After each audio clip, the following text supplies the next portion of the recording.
Hello friends, ఎలా ఉన్నారు? నేను బాగున్నాను. మీరందరూ బాగుండాలని కోరుకుంటున్నాను. ఇప్పుడు కథలోకి వెళ్ళిపోదామా? మరి కథ పేరు లీలామందిరం. అన్యమనస్కంగానే తింటున్న సింధు చెవులకు కొంతమంది ఆడవాళ్ళ గుసగుసలు సోకాయి. పెళ్లి కూతురికి మధ్య అబార్షన్ జరిగిందటగా. ఆ విషయం కప్పిపుచ్చి ఎవరో ఒకరిని తమకంటే తక్కువ సంబంధం చేసుకున్నారు. మరి అంత డబ్బున్న అమ్మాయి విచ్చలవిడి స్నేహాలైనా గొప్పవాళ్ళు ఏం చేసినా చెల్లుతుందిలే. ఆ అమ్మాయి అర్ధరాత్రి దాటితే కానీ ఇంటికి వచ్చేది కాదట. ఎప్పుడూ ఫ్రెండ్స్ అంటూ తిరిగేది. ఇతడితో ఏం కాపురం చేస్తుందో. కొన్ని క్షణాలు వాళ్ళు మాట్లాడేది ఎవరి గురించో అర్థం కాలేదు. కాసేపు అయ్యాక వాళ్ళు మాట్లాడేది రేవంత్ భార్య గురించే అని అర్థమైన సింధుకు పగలబడి నవ్వాలనిపించింది. సంతోషంతో డ్యాన్స్ చేయాలనిపించింది. ఆ సమయంలో భగవంతుడు ఉన్నాడు అనే నమ్మకం కలిగింది. ఆ రోజు తను నిజాయితీగా జరిగిన విషయం చెప్పి పెళ్లి చేసుకోమని ప్రాధేయపడితే శీలం లేని ఆడదాన్ని ఏ మగవాడు చేసుకోడని ఎగతాళి చేశాడు. పైగా తనను ఒక ఛాన్స్ చూస్తానని అసభ్యంగా మాట్లాడాడు. ఇప్పుడు తనకు తెలియకుండానే అబార్షన్ చేయించుకున్న పిల్లను చేసుకుని తన భార్య పతివ్రత అని మురిసిపోతూ ఉంటాడు. అంతే, ఈ మనుషులకు కావలసింది హిపోక్రసీ, నిజాయితీ అక్కర్లేదు. నిజాన్ని నిర్భయంగా భరించలేని మనుషులు వీళ్ళు. తిరిగి వెళుతుండగా పెళ్ళి ఎలా జరిగింది సింధు అని అడిగాడు హర్ష. గొప్పవాళ్ళ పెళ్ళిళ్ళు ఎలా జరుగుతాయో అలానే జరిగింది సార్. నిజమే, ఈ గొప్పవాళ్ళలో డాబు దర్పమే కనిపిస్తుంది, కానీ ప్రేమ ఆప్యాయతలు కనిపించవు. ఈ ఫోర్స్ సొసైటీలో ఏదీ నిజం కాదు, అంతా కృత్రిమత్వమే. అతడెందుకలా అంటున్నాడో సింధుకు అర్థం కాలేదు. ఈ సొసైటీలో మనిషి సంపాదించిన డబ్బుకే విలువ. అతడు ఎంత సంపాదించాడనేది చూస్తారు, కానీ ఎలా సంపాదించాడనేది చూడరు. డబ్బుతో దేన్నైనా కప్పిపుచ్చవచ్చు. అందుకే ఒకసారి కృత్రిమత్వానికి అతీతంగా దూరంగా ఎక్కడికైనా వెళ్ళిపోవాలనిపిస్తుంది. ఎన్ని కోట్లు సంపాదించిన వ్యక్తికైనా ఎప్పుడో ఒకప్పుడు ఇలాంటి ఫీలింగ్ తప్పకుండా కలుగుతుంది. ఒకవేళ ఇతడికి పెళ్లి కూతురి విషయం ముందే తెలుసా ఏమిటి? అందుకేనా ఇలా మాట్లాడుతున్నాడు అనుకుంది సింధు. ఆ రాత్రి ఎంత కాదనుకున్నా రేవంత్ గుర్తుకొచ్చాడు సింధుకు. పెళ్లికి ముందు అతడు చేసిన ఫోన్లు, మాట్లాడిన మాటలు గుర్తుకొస్తుంటే మనసంతా కలిచినట్లుగా ఉంది. ఏమీ తెలియని తనకు పెళ్లి చూపుల పేరుతో పరిచయమై కాబోయే భర్తగా కొద్ది రోజులు తన మనసులో నిలిచి ఈరోజు తనకేమీ కాకుండా పోయాడు. తన తొలి ప్రేమను భార్యగా అతడికి అందించాలని ఎన్నో కలలకంది. కానీ తన ప్రేమకు రేవంత్ అనర్హుడు. తన మనసును బండబారిపోయేలా చేశారు ఈ మగవాళ్ళ ప్రేమల మీదే నమ్మకం పోయింది.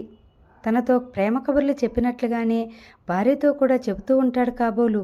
కోటీశ్వరాలైన అమ్మాయి రేవంత్ మాటలు నమ్ముతుందా? రేఖలా బొట్టు పెట్టుకుంటే ఇష్టమన్నాడు, తన నవ్వు ఇష్టమన్నాడు. అదంతా నిజం కాదు కాబట్టే తేలిగ్గా వేరే పెళ్లి చేసుకున్నాడు. అతడితో పరిచయం అయినప్పటి నుండి కనుబొమ్మల మధ్య బొట్టు పెట్టుకోవడం అలవాటైంది. కసిగా స్టిక్కర్ని తీసి విసిరుకొట్టింది. ఎంత ప్రయత్నించినా ఆ రాత్రి నిద్ర రాలేదు.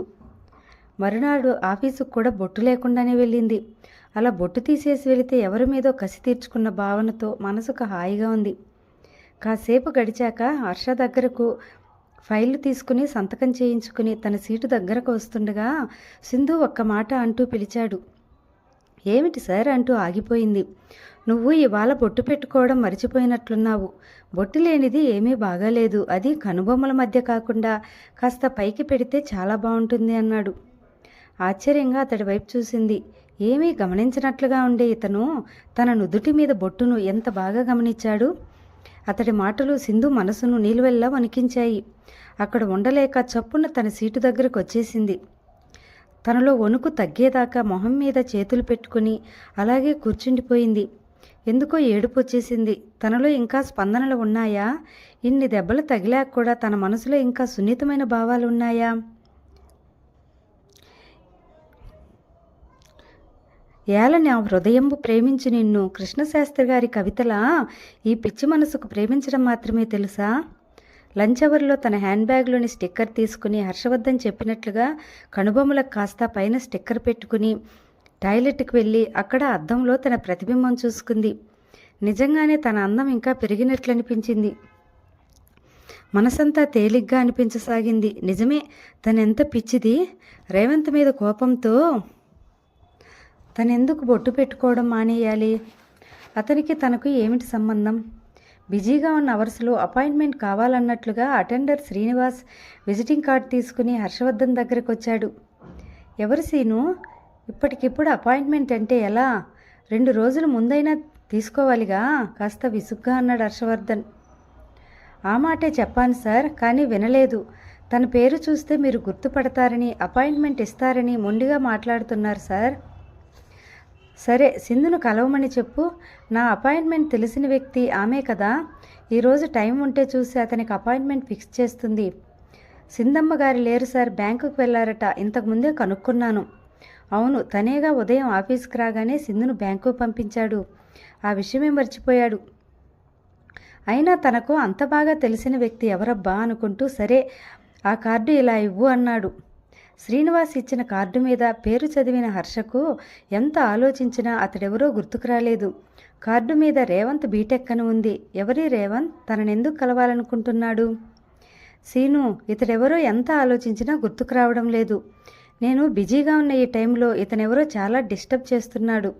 ఈరోజు అపాయింట్మెంట్ కుదరలేదని చెప్పేసి చిరాగ్గా అన్నాడు. అది కాదు సార్, వచ్చిన అతను గుప్తా గారి అల్లుడిలా ఉన్నారు అన్నాడు శ్రీనివాస్. అప్పుడు మెరుపు మెరిసినట్లుగా గుర్తుకు వచ్చింది. Yes, he is Revanth textiles company AGM Gupta గారి అల్లుడు. నిజమే, ఇప్పుడు గుర్తుకొస్తోంది.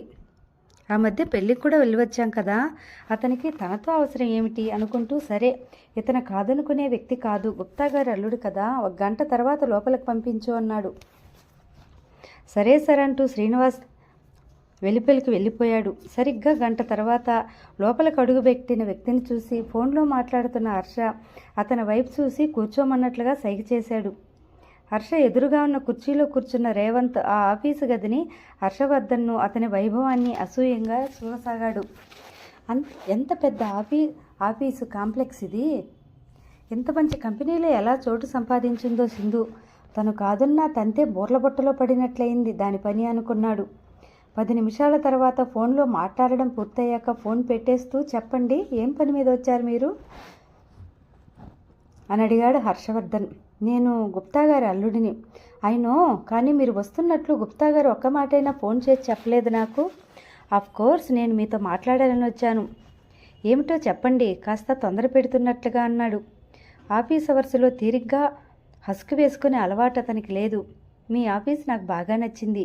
మీ క్రమశిక్షణ, మీ పద్ధతులు అన్నీ చాలా బాగున్నాయి. అందుకే మీ కంపెనీకి చాలా మంచి పేరు ఉంది. Thanks for your compliments.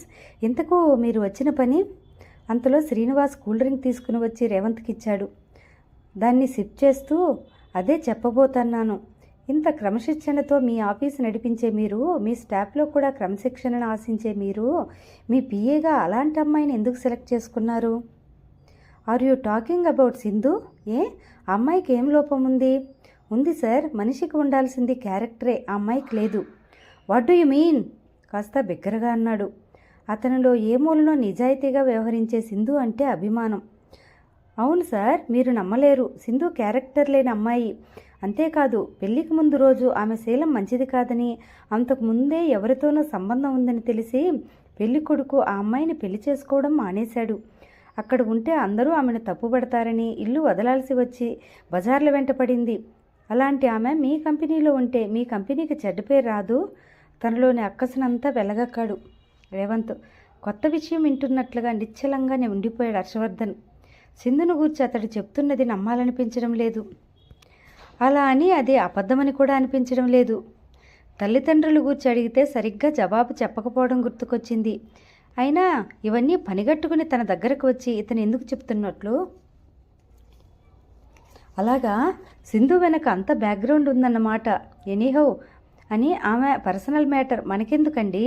ఇంతకు మీకు ఇదంతా ఎలా తెలుసు? మీరు నాకెందుకు చెప్తున్నారు? మీరే అబద్ధం చెప్తున్నారని ఎందుకు అనుకోకూడదు? మీరు ఇలా అంటారని నాకు తెలుసు సార్, కానీ ఇది నిజం.